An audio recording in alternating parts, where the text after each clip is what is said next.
Hi hello மக்களே, welcome back to Raja tech channel. இந்த வீடியோவில் இதை பற்றி பார்க்க போகிறோம்னா, அதாவது கூகுள் ஆட்சன்ஸ் அப்படிங்கிற ஒரு விஷயம் நீங்கள் மானிட்டரைசேஷன் எனேபிள் பண்ண உடனே கண்டிப்பாக வந்து பார்த்தீங்கன்னா கிரியேட் பண்ணி அப்ரூவல் வாங்கி தான் இருப்பீங்க. பட் இருந்தாலும் அதில் வந்து நீங்கள் வந்து இந்த ஐடியரிஃபிகேஷன் ப்ராசஸ்மான விஷயங்கள் பண்ணுறப்போ கண்டிப்பாக நீங்கள் தெரிஞ்சிக்க வேண்டிய ஒரு சில முக்கியமான விஷயங்கள் தான் இந்த ஒரு வீடியோவில் பார்க்க போகிறோம். கொஞ்சம் பேசிக்கான இன்ஃபர்மேஷன்ஸ் தான், பட் கண்டிப்பாக தெரிஞ்சுக்கிட்டிங்கன்னா ஃபஸ்ட் டைமே நீங்கள் வந்து கூகுள் ஆட்சன்ஸில் ஐடியரிஃபிகேஷன் ப்ராசஸில் கஷ்டப்படாமல் ஃபஸ்ட் டைம் அப்ரூவ் வாங்குறது அப்படிங்கிற ஒரு விஷயமே நடந்துடும் அப்படின்னு சொல்லலாம். ஸோ அது என்னென்ன அப்படிங்கிறத பார்ப்போமா. ஃபஸ்ட்டு வந்து பார்த்தீங்கன்னா நீங்கள் கூகுள் ஆட்சன்ஸ் அப்படிங்கிற ஒரு விஷயம் கிரியேட் பண்ணிட்டீங்க, யூடியூப்பில் வந்து அப்ரூவ் வாங்கிட்டீங்க, மானிட்டரைசேஷன் எனேபிள் ஆகி பிரச்சனை இல்லாமல் போய்கிட்டு இருக்கு, $10 ரீச் பண்ணி நீங்கள் ஐடியரிஃபிகேஷன் ப்ராசஸ்க்கு வந்துட்டீங்கன்னு வச்சுக்கோங்களேன். கண்டிப்பாக நீங்கள் தெரிஞ்சிக்க வேண்டிய விஷயம், நீங்கள் வந்து கிரியேட் பண்ண நேமில் தான் வந்து இப்போ வந்து ஐடியரிஃபிகேஷன் வந்து சப்மிட் பண்ணோம் அப்படிங்கிறது கிடையாது.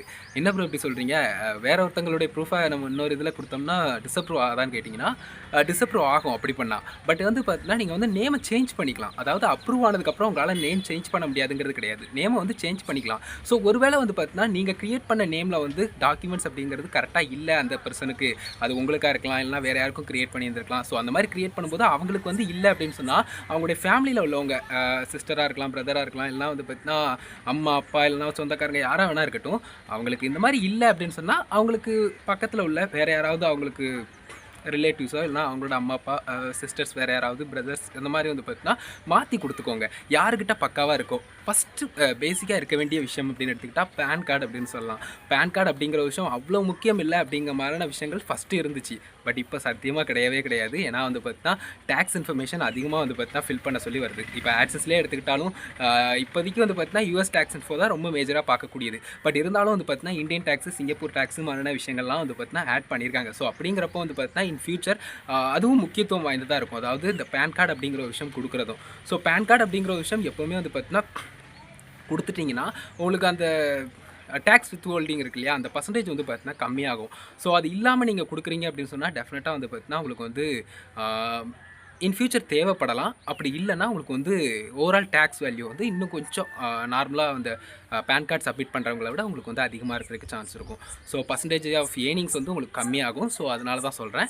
மேக்ஸிமம் வந்து பார்த்தீங்கன்னா ஐடியரிஃபிகேஷன் பண்ண போகிறப்பவே கண்டிப்பாக தெரிஞ்சுக்கோங்க அந்த பர்சனுக்கு பேன் கார்டு இருக்காங்கிறது. அதுக்கப்புறம் வாங்கிக்கலாம், ஒன்றும் பிரச்சனை இல்லை, அது பெரிய விஷயம் இல்லை. பட் இருந்தாலும் வந்து பார்த்தீங்கன்னா எதுக்கு அவ்வளோ தூரம் நம்ம வந்து அதுக்கப்புறம் போட்டு வாங்கிக்கிட்டு, ஒரு பர்சனுக்கு இருக்குன்னா அந்த பர்சனுக்குள்ளே தான் கொடுங்க. இப்போ ஃபார் எக்ஸாம்பிள் என்கிட்ட வந்து பார்த்தீங்கன்னா எந்த ப்ரூஃபும் பெருசாக இல்லை. நான் எனக்கு வந்து 17 to 18 அப்போ தான் வந்து பார்த்தீங்கன்னா தாண்ட ஆரம்பித்தேன். ஸோ அப்படிங்கிறப்போ வந்து எங்கள் அப்பாவோட அக்கௌண்ட் தான் கொடுத்தேன். ஸோ அப்படி கொடுத்து எங்கள் அப்பாவுக்கிட்ட வந்து பார்த்தீங்கன்னா எல்லா ப்ரூஃபும் மேக்ஸிமம் இருந்துச்சு.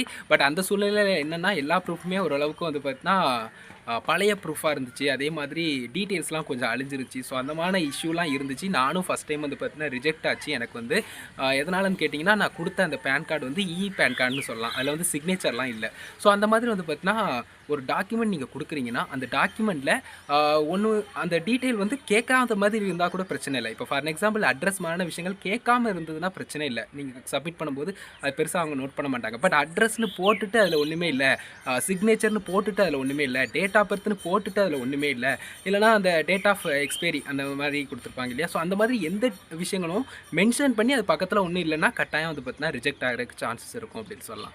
ஸோ அதனால் வந்து மேக்ஸிமம் வந்து கொடுக்கக்கூடிய ப்ரூஃபில் எல்லா டீட்டெயிலும் இருக்கா, அட்லீஸ்ட் வந்து பார்த்தீங்கன்னா கேட்டிருக்கிற மாதிரி அதுக்கு பதில் இருக்கா அப்படிங்கிறத பாருங்கள். கேட்டுட்டு மட்டும் அதில் பதில் இல்லாத மாதிரி இருந்ததுன்னா கண்டிப்பாக வந்து அப்ரூவ் ஆகாது அப்படின்னு சொல்லலாம். ஸோ அதே மாதிரி வந்து பார்த்தீங்கன்னா நேம்லேருந்து அந்த டாட்லேருந்து கேப்ஸ் லெட்டர், ஸ்மால் லெட்டர் கொடுக்குறது அந்த ஆல்ஃபபெட்டிக்கில் அந்த விஷயங்களாக இருக்கட்டும். அது போக வந்து பார்த்தீங்கன்னா ஸ்பேஸ் விடுறது, அதுக்கடுத்தது புள்ளி கமா எல்லா விஷயங்களும் வந்து பார்த்தீங்கன்னா அப்படியே வந்து கொடுக்கணும். ஆட்சன்ஸில் எப்படி இருக்கோ அதே கொடுக்கணும். இதில் நிறைய பேர் பண்ணக்கூடிய மிஸ்டேக் என்னென்னா நேம்ங்கிற விஷயத்தில் கொடுக்காம ஜஸ்ட்டு அந்த அக்கௌண்ட்கான பேசிக் இன்ஃபர்மேஷன்ஸ் இருக்கும் இல்லையா, அதில் வந்து கொடுத்துருந்தாங்க.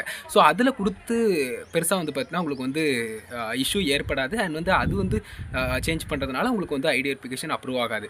ஜஸ்ட்டு நீங்கள் அப்ரூவல் ஆகிறதுக்கு உங்களுடைய ஆட்சன்ஸ் நேம் மேஜராக வந்து பார்த்தீங்கன்னா இருக்கும். ஸோ அதுக்குள்ளே நீங்கள் போகணுங்கிறதுல அதுக்கு முன்னாடியே வந்து பார்த்தீங்கன்னா அந்த ஆப்ஷன் இருக்கும். ஸோ அதை சூஸ் பண்ணி கரெக்டாக அந்த நேமை வந்து நீங்கள் ஆட் பண்ணி வச்சுக்கோங்க.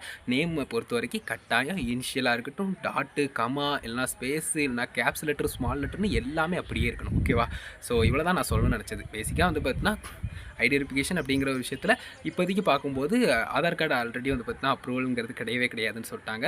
பேன் கார்டு, அதுக்கடுத்தது வந்து பார்த்தீங்கன்னா ஓட்டர் ஐடி, டிரைவிங் லைசன்ஸ், அதுக்கடுத்து பாஸ்போர்ட், இந்த மாதிரி விஷயங்கள் இருக்குது.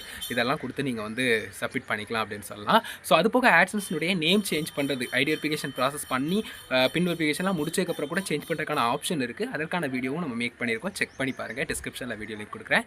ஸோ தட்ஸ் இட் மகளே. இந்த ஒரு வீடியோ இதுக்காக தான் மேக் பண்ணேன். உங்களுக்கு கண்டிப்பாக ஹெல்ப்ஃபுல்லாக இருந்து நினைக்கிறேன். வேறு ஏதாவது டவுட்ஸ் இருந்துச்சுன்னு சொன்னால் கண்டிப்பாக வந்து கமெண்ட்ஸில் லீவ் பண்ணுங்கள். அப்ரூவல் வந்து உங்களுக்கு ரிஜெக்ட் ஆகுது அப்படின்னு சொன்னால் இந்த மாதிரி ஒரு சில ரீசன்ஸ் வந்து நான் சொன்ன விஷயங்களே நீங்கள் மிஸ்டேக் பண்ணியிருக்கலாம். ஸோ மிஸ்டேக்ஸ் அவாய்ட் பண்ணுங்கள். அண்ட் கொடுக்கக்கூடிய ப்ரூஃப்ஸ் கரெக்டாக இருக்கான்னு பார்த்துக்கோங்க. கொடுக்கக்கூடிய ப்ரூஃபில் டீட்டெயில்ஸ் கரெக்டாக இருக்கா அப்படிங்கிறத பார்த்துக்கோங்க. நீங்கள் நேம் ஃபில் பண்ணுறதுலையும் கொஞ்சம் பேசிக்காக அந்த எல்லா விஷயங்களும் அப்படியே இருக்கிற மாதிரி அந்த நேமை பார்த்துக்கோங்க. ஏன்னா நேம் தான் மேக்ஸிமம் பார்ப்பாங்க. ஸோ அப்படிங்கிறப்ப அதை பார்த்துக்கோங்க. அண்ட் எல்லா டீட்டெயில்ஸும் நார்மலி வந்து பார்த்தீங்கன்னா ரொம்பலாம் வந்து பார்த்தீங்கன்னா மிஸ்மேட்ச் ஆகாத மாதிரி கொடுத்துக்கோங்க. ஸோ சேஞ்சஸ் வந்து நீங்கள் ஐடி வெரிஃபிகேஷனுக்கு முன்னாடி பண்ணுறது அப்படிங்கிறது எப்போவுமே முக்கியமானது. அப்படின்னா தான் அப்ரூவலுங்கிறது எந்த பிரச்சனையும் இல்லாமல் இருக்கும். ஓகேவா? ஸோ தட்ஸ் இட் மகளே. இதுக்காக தான் இந்த ஒரு வீடியோ மேக் பண்ணேன். வீடியோ பிடிச்சிருந்தா லைக் அண்ட் ஷேர் பண்ணி மறக்காம நம்ம சேனலை சப்ஸ்கிரைப் பண்ணிக்கோங்க. தொடர்ந்து இருந்துங்க நம்ம சேனலில். நன்றி மக்களே. யூடியூப் ரிலேட்டடாக நிறைய வீடியோஸ் பார்ப்போம். உங்களுடைய ஃப்ரெண்ட்ஸ் யாராவது யூடியூபர்ஸ் இருந்தாங்கன்னா அவங்களுக்கு ஷேர் பண்ணுங்கள். Love you. அடுத்த ஒரு நல்ல வீடியோஸ்.